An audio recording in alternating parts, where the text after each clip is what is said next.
सीताराम सीताराम सीताराम सीताराम सीताराम सीता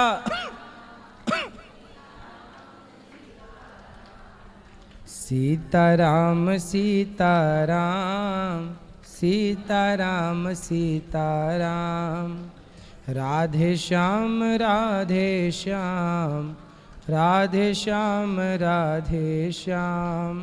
बोलिए राधा रानी सरकार की। गौरी गोपाल भगवान की जय।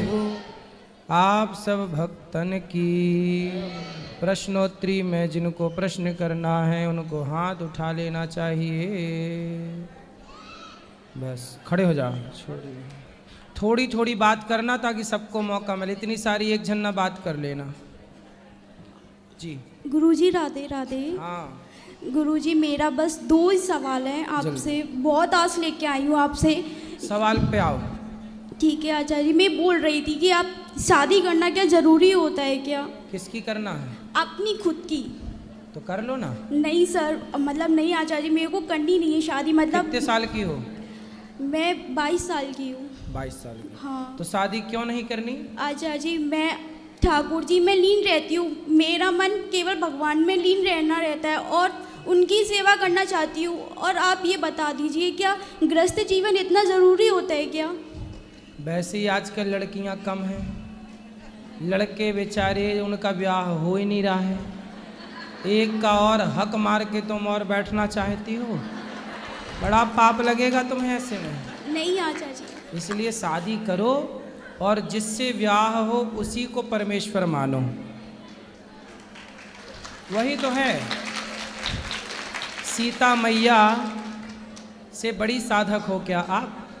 नहीं आचार्य। सीता मैया ने भी विवाह करके गृहस्थी बसाई कि नहीं? माता अनुसुईया तो इतनी पावर रखती थी कि ब्रह्मा विष्णु महेश को बुला लेती थी। इतनी बड़ी तपस्वी महिला थी पर उन्होंने भी विवाह किया। माता अरुंधति ने वशिष्ठ जी से विवाह किया। हमारे यहाँ कौन महिलाएं ऐसी रही हैं जो बिना विवाह के रह गई हों? गृहस्थ धर्म बताओ। कोई साधु कोई संत क्या गृहस्थ से बड़ा है? नहीं। यदि गृहस्थ सदाचार का पालन करे, सदाचार का पालन करे तो बड़े बड़े साधु संत भी उन गृहस्थों को प्रणाम करते हैं जो गृहस्थ धर्म से नियम से अपना जीवन गुजारते हैं। हमारे गुरुजी गृहस्थ हैं थे, अब तो भगवत धाम चले गए। हमारे गुरुजी की पत्नी है, हमारी गुरु माता आज भी हैं। अभी हमारे गुरुजी पिछले वर्ष होली में भगवान के घर चले गए। वो गृहस्थ थे, लेकिन देखो हमारे पूज्य राजन दास जी है ना, इतने बड़े संत हैं, वो विरक्त संत हैं। लेकिन वो विरक्त संत हो करके हमारे गुरुजी जो गृहस्थ थे उनके पांव धो करके पूज्य श्री मलुक पीठ वाले महाराज जी हमारे गुरुजी के पांव धो के पीते थे। जबकि मलुक पीठ वाले महाराज जी विरक्त संत हैं, वो साधु हैं, पर वो साधु एक गृहस्थ आचार्य के चरण धो के पी रहे हैं। हमारे गुरुजी कौन है? हमारे गुरुजी ने भी उनको पढ़ाया है, तो वो भी अपना गुरु मानते हैं इनको। और गृहस्थ में रह के कोई साधु संत रह के ऐसा क्या सदाचार का पालन करेगा जो हमारे गुरुजी ने गृहस्थ में रह के करके दिखाया है। गृहस्थ में रह के जो हम आप कर सकती हो ना बेटा, वो साधु बन के कर सकता है कोई? गृहस्थ बेटा साधु पैदा कहाँ होता है? गृहस्थ के घर में। भगवान अवतार कहाँ लेते हैं? गृहस्थ के घर में। दशरथ कौशल्या कौन थे? विरक्त थे कि गृहस्थ थे? देवकी वसुदेव विरक्त थे कि गृहस्थ थे? फिर गुरुजी मेरा मन केवल भगवान में ही रहता है, ऐसा नहीं है कि मैंने कब कहा कि अपना मन भगवान से हटाओ? नहीं। भगवान में तो गृहस्थ के बाद भी लग सकता है ना। आपकी बात सही है, पर लेकिन जो सेवा होती है वो कैसे होगी फिर? अभी क्या सेवा करती हो? मैं बहुत बड़ा भक्त हो फिर वो राष्ट्र की सेवा करे, ऐसी ना होता। सारे आप जैसे अच्छे लोग शादी ना करोगे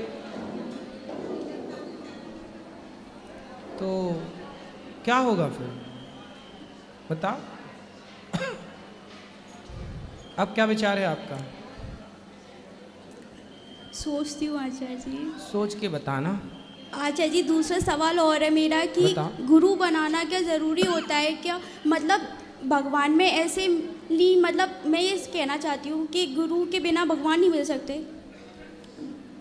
स्कूल जाने की क्या ज़रूरत है, फिर घर बैठे ही बच्चे पढ़ लें। वो बात आपकी सही है, पर लेकिन मैं कहने का मतलब मैं भी ये जानती हूँ कि राम जी ने भी गुरु बनाए थे, ठाकुर जी ने भी गुरु बनाए थे, सब गुरु बनाते, गुरु के बिना भगवान नहीं मिलती, ये सब बोलते हैं। और मैं लेकिन मैं ये बोलना चाहती हूँ कि अब गुरु के बिना हो नहीं सकता क्या कुछ भी? गुरु, अभी आपका गुरूर मिटा नहीं है। गुरूर मतलब घमंड। जब तक व्यक्ति का गुरूर होता है तब तक उसे गुरु नहीं मिलते। जब गुरूर टूटता है तब कोई गुरु का साक्षात्कार होता है। तो अभी आपका गुरूर तो इस बात का है ना कि मुझे तो गुरु की ज़रूरत ही नहीं है, मैं तो डायरेक्ट भगवान को पा सकती हूँ। नामदेव जी ने भी ऐसे ही सोचा कि मैं तो डायरेक्ट भगवान से मिल चुका हूँ, मुझे गुरु की ज़रूरत नहीं। फिर भरी सभा में नामदेव जी को कच्चा साबित कर दिया कि ये भगत कच्चा है। नामदेव जी रो पड़े, बोले मैंने 27 बार विट्ठलनाथ जी का साक्षात दर्शन किया, मैं कच्चा कैसे हो सकता हूँ। कहा क्या भाव रखा जाए? तो आपके पिता ने बाजार लगा रखी है। जय गुरु जी। वाह, काहे 5 ब्याह कर रखे हैं? नहीं पता गुरु जी, हमसे भी बड़ा बड़ा उन और सब जो उनके हैं, जो हमसे भी बड़ा बड़ा बेटे हैं उनके। तो मतलब आपकी 5 माता हैं? हाँ, लेकिन घर से थोड़ा दूर दूर में है। तो ब्लैक में है कि वाइट में है? एक को तो देखा हूँ, फिर सबके घर जाते हैं। हमारे माँ, हम 5 भाई थे, एक भाई चले गए भगवत धाम बड़े वाले, बाकी हम 4 भाई एक बहन है, सबको माँ फल बेच करके सबको बड़ा किए हैं। तो आपके जो और माँ के जो भाई जन हैं वो आपसे मिलते हैं? नहीं गुरु जी। तो आपको पता भी है कि आपके और कितने भाई हैं? एक का ही पता है, जो घर के बगल में रहते हैं उनके। और आप अपनी माँ को बहुत प्यार से रखो, बहुत सेवा करना, उसकी आंखों में आंसू ना आए, और अपने पिता को भी कहीं मिले तो पितावत ही व्यवहार करना। ठीक है गुरुजी, एक और प्रश्न है कि हमारा भाई अभी, जैसे भाई का ना बच्चे थे पेट में छोटा सा, तो वो ख़राब हो गया था। तो फिर वो पता ना, हम मना किए उसे कि ये भगत वगत जो होता है ना गांव में, तो उनके चक्कर में मना किए कि मत पढ़ो इनके चक्कर में, ये तो ऐसे फालतू बोलते रहते कुछ भी, बकरे वकरे चढ़ाने के लिए, तो ये सब के चक्कर में मत पढ़ो, भगवान का नाम जप करो ना, वही सब पूर्ण कर देंगे, उनसे मांगो, क्यों इन लोगों के पास जाते हो। तो फिर बड़े भाई कह रहे कि नहीं, वहाँ पे ऐसे उसे गछ दिए हैं ऐसे, तो बकरे, तो वो हमसे पैसा मांगे कि ये चापाकल जो होता है ना वो, कि वो लगवाने हैं, तो तुम हमको पैसा दे देना, कुछ पैसे। किसी की हत्या के लिए सहयोग ना किया करो कि बकरा काट के गुरुजी हमें डर भी लगता है कि क्या पता वो चापाकल में लगाए ना लगाए। शराब भी पीते, मांस भी शराब खाते। देखो, किसी शराबी को, किसी मांसाहारी को इस तरह से आप बिल्कुल सावधानी पूर्वक जो पैसा कमाओ अपने पास रखो, अपने लिए अच्छी प्लानिंग करो। जी गुरुजी। पैसा कमा के किसी को दो मत, लोग खा जाते हैं वापस करते ही नहीं। इसी के चलते डर लगता है गुरुजी कि भाई है तो फिर भी इच्छा नहीं होता कि दे कि ना दे, दुरुपयोग करते हैं। भाई ले लेते हैं, बाद में तुम्हें फिर कुछ मांगो, तुम्हारे दिए पैसे मांगो तो फिर वो मुंह बनाते हैं। इसलिए मेरा मानना है पैसे मना कर दो सीधा, एक बार बुरा लगेगा ना, पर दे दोगे ना, और देने के बाद जब बार बार मांगोगे तब रिश्ते जरूर टूट जाएंगे। एक बार में मना कर दो, भाई हमें नहीं देना है, हमें देने पे पैसे का कोई संबंध ही नहीं। गुरुजी, जैसे हम महाकुंभ में नहाते हैं माघ के महीने में, तो क्या ऐसे जैसे माघ खत्म हो गया, अब चैत है, तो क्या इसमें भी नहाने का जो माघ का पुण्य मिलता है यही? सब दिन नहाओ, पर विशेष महीनों में विशेष महत्व तो है ही। नहाओ सब जगह, ठीक है। गुरुजी, शिखा रखने का क्या महत्व है? शिखा रखना चाहिए क्योंकि हमारे मस्तिष्क को ऊर्जा मिलती है शिखा से। शिखा जब बांधते समय खींचते हैं तो यहाँ एक्यूप्रेशर जो होता है, इससे हमारी बुद्धि का विकास होता है, और शिखा हमारी परंपरा है। गुरुजी राधे राधे। जी गुरुजी, मैं आपको बहुत बहुत धन्यवाद देना चाहती हूँ। किस लिए? गुरुजी, जब से मैं 4 साल से आपके उसमें आई हूँ, मैंने आपसे गुरु मंत्र भी लिया है, मेरी ज़िंदगी बदल गई। अब मुझे कुछ किसी चीज़ की इच्छा नहीं है, बस यह है कि भगवान की भक्ति में लगी रहूँ बस। अच्छा। और मुझे प्रभु ने इतना अच्छा परिवार दिया, मेरी बहू, बेटी, दामाद, पति सब बहुत अच्छे हैं, मेरा पूरा सहयोग करते हैं। और जो मेरी इच्छा होती है मैं गौरी गोपाल में ये करूँ, मैं कहती हूँ कि मेरा दूसरा घर वृंदावन में गौरी गोपाल है, तो वो पूरा करते हैं। वाह, बहुत तो अच्छी मैं बच्ची उनको है। भी मंच के द्वारा सबको धन्यवाद देना चाहती हूँ, अपने परिवार को भी। सुखी रहे आपका राधे परिवार। राधे गुरु जी। और आप गुरु भी जी, सुखी रहे। एक मेरी गुरु बहन है, वो आ नहीं पाई, स्वस्थ नहीं है, वो आगे आना चाहती हैं, उनके लिए राधे राधे बोल दो। मीनाक्षी जी हैं। बिल्कुल, राधे राधे मीनाक्षी जी को। इस तरफ ले आओ माइक, खड़े हो जाओ। सब बैठे रहना, खड़े ना होना मेरी माँ। बोलो राधे राधे गुरुजी। जी। सबसे पहले तो जितना आपका बिजी शेड्यूल है, उसके बाद भी आप इतने मुस्कुराते हुए आते हो, उसके लिए hats off Guruji. Thank you, हाँ थैंक यू। जी। और गुरुजी, Thank मेरा एक क्वेश्चन ये है जी। कि जो अच्छा सोचता है, अच्छा करता है, उसके साथ हमेशा ही बुरा होता है। लोग उसको हमेशा ही बुरा सोचते हैं, क्यों? प्रश्न ही गलत है। क्यों गुरुजी? ये प्रश्न इसलिए गलत है क्योंकि हमने जब आपके साथ अच्छा किया। पर गुरुजी वो बहुत स्ट्रगल करते हैं, जो अच्छा सोचते हैं वो बहुत स्ट्रगल करते हैं। सब प्रकार से आप सबकी व्यवस्थाओं के साथ आपको भरपेट भोजन मिले, ये मेरी नीति है। नीति के तहत मैं आप सबकी सेवा करता हूँ। नीति क्या है? देखो, नीति का मतलब है व्यवस्था। नीति क्या है? एक आपकी नीति अच्छी है, मतलब आप एक सुलझे हुए व्यक्ति हैं, आप एक अच्छी प्लानिंग करते हैं। गौरी गोपाल में जो आपको भोजन मिलता है, आपको क्या लगता है इसके पीछे की जो प्लानिंग है? हाँ जी गुरुजी। वो प्लानिंग को मैं नीति कह रहा हूँ। हाँ जी। वो नीति है कि प्लानिंग, कितने बजे हमारे कार्यकर्ता तैयार, आप लोग आते हो, आपको पका पकाया भोजन मिल जाता है, लेकिन वो पकाने के लिए जो टीम है, समय से पहुंचाने की टीम है, बांटने की टीम है, गरम गरम ही रहे, ठंडा ना होने पाए, इसकी जो मेरी नीति है। और उस नीति में भी आपने देखा होगा कि दाल चावल सब्जी रोटी है। मैं चाहूँ तो 40 रुपया किलो का चावल आपको खिलाऊं, लेकिन जो आप खा रहे हैं बासमती खा रहे हैं, जो कि 80 से 90 रुपये किलो का चावल है। नीति कहती है कि ना जाने किस रूप में नारायण मिल जाएं। जी गुरुजी। तो मेरी नीति है कि मैं आप सबकी सब प्रकार से व्यवस्थाएं करूं। नीति और नियत। अब मेरी नियत पे आओ।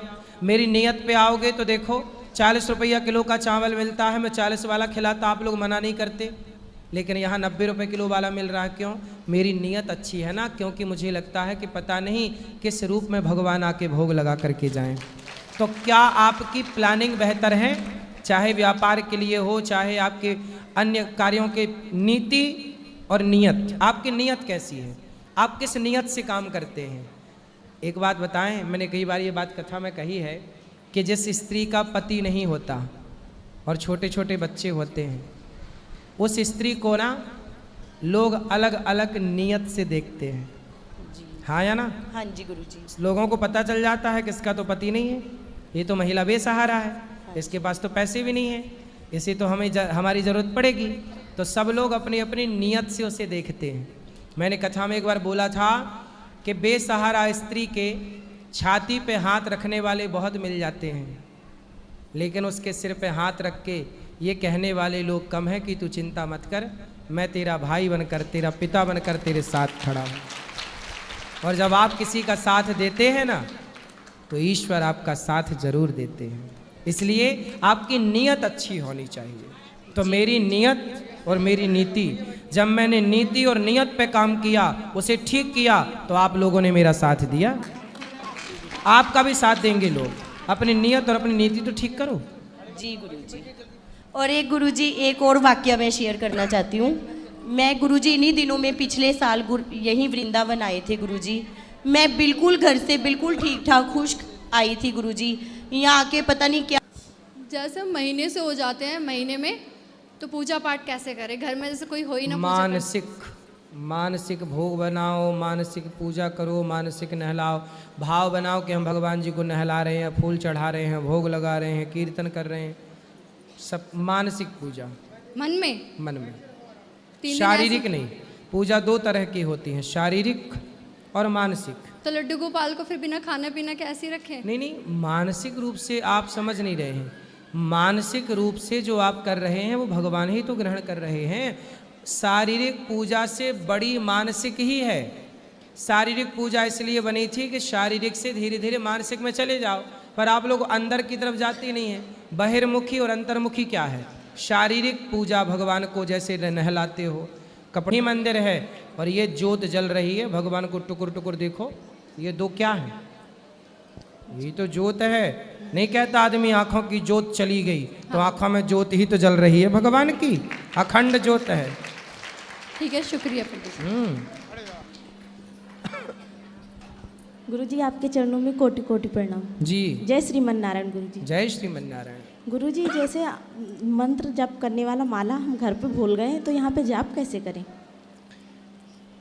कोई बात नहीं, जरूरत नहीं है माला की, ऐसी मन में चलता रहे हर समय भगवान का नाम श्रीमन नारायण चलता। तो मेरा मानना गुरुजी, एक बार आप नीम करोड़ी धाम चलें, थोड़ा महिमा बताएं नीम करोड़ी धाम की, कि नीम करोड़ी धाम जो नीम करोड़ी बाबा थे उन्होंने कैसे ट्रेनें रुकवाई, या मतलब कैसे संत का अपमान जो भारत देश में हुआ है, वो जो महान संत थे जिनका अपमान हुआ है, उन्होंने अपनी शक्ति द्वारा मतलब अपना परिचय जो दिया है, उनके बारे में गुरुजी थोड़ा सा व्याख्या करें। जरूर। और एक बार नीम करोड़ी आप जरूर चलें। चलेंगे, हम गए थे एक बार आप वहाँ। जब नहीं, आपको जब टाइम हो, फ्री हो, आप मेरे साथ चलना। जरूर जरूर जरूर। ठीक जरूर। ठीक है, राधे राधे गुरुजी। राधे राधे।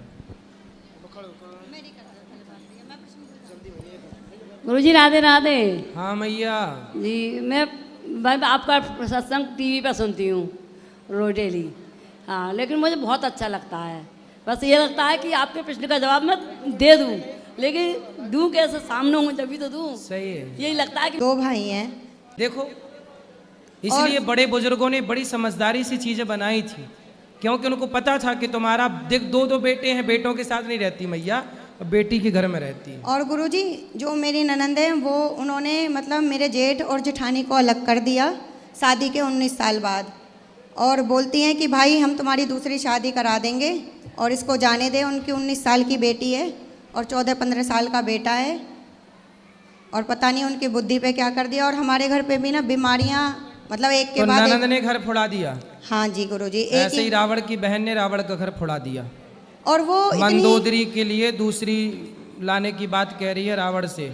और गुरुजी वो अपने आप को मतलब इतनी कृष्ण भक्त भी समझती हैं, बहुत ज़्यादा लड्डू गोपाल की सेवा भी करती हैं। कौन? मेरी ननंद भी, सास भी, सब लोग मंदिर जाते हैं, सब कुछ करते हैं, लेकिन बहुओं को मतलब बेटों को के साथ नहीं रखना चाहती, कहती हैं कि नहीं। हाँ, आपके शहर में आएंगे।